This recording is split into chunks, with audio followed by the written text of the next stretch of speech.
కృష్ణా జిల్లా గుడివాడ గుడ్మేన్పేటలో టీడీపీ నేతపై హత్యాయత్నం జరిగింది. టీడీపీ నేత ఇమాన్యుయల్పై వైసీపీ మూకలు కత్తులు రాళ్లతో దాడి చేశాయి. అడ్డుకున్న స్థానికులపై విచక్షణారహితంగా దాడి చేసి గాయపరిచారు. దాడిలో ఇమాన్యుయల్ సహా ఇద్దరు గాయపడ్డారు. బాధితుల్ని గుడివాడ ప్రభుత్వాసుపత్రికి తరలించారు. 15 మంది వైసీపీ నేతలు తనపై దాడి చేశారని బాధితుడు తెలిపాడు. బాధితుల్ని కూటమి నేతలు పరామర్శించారు. కత్తులతో రాళ్ళతో దాడి చేయించి వాళ్ళ వల్ల ఎలిషా వల్ల నాకు ప్రాణహానిగా ఉంది. క్రాంతి అనే అతను, వనిసింగ్ అనే అతను, తేజ అనే అతను, పెదరాజ చినరాజ, జయ అనే అతను కత్తులతో దాడి చేశారు. మొన్న 31 నైట్ కూడా దాడి చేస్తే మా వాళ్ళు అక్కడ ఉండి సరి చేశారు. అయినా సరే వీళ్ళు ఎదగకూడదు అని చెప్పి పెద్ద నాయకులు ఉన్నారు గుడ్మన్పేటలో. వాళ్ళ సపోర్ట్ వల్ల వీళ్ళు ఎట్లా దాడి చేశారు.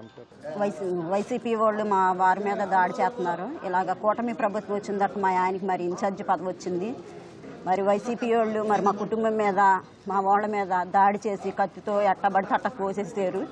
ఈ రోజున కూటమి గవర్నమెంట్ వచ్చినాక మా తమ్ముడు ఇమ్మాన్యుయల్కి వైసీపీ తరపున వాళ్ళు బాగా టార్గెట్ పెట్టి వాడికి టీడీపీ ఇన్ఛార్జ్ ఇచ్చిన కాంచి వాడిని టార్గెట్ పెట్టి ఈడుంటే మేము పేటలో ఎదగలేము, మేము వీడిని తొక్కేయాలని గుడ్మేన్పేటలో బడా నాయకులు అందరూ కలిసి మామిళ్ళ రిలీజ్ అయిన అతను ఇదంతా టార్గెట్ పెట్టి ఆ సంపూర్ణ ప్లానింగ్లో మా అబ్బాయి అడ్డుంటే వాళ్ళందరూ వెళ్తే మా అబ్బాయిని పొడిచారన్న.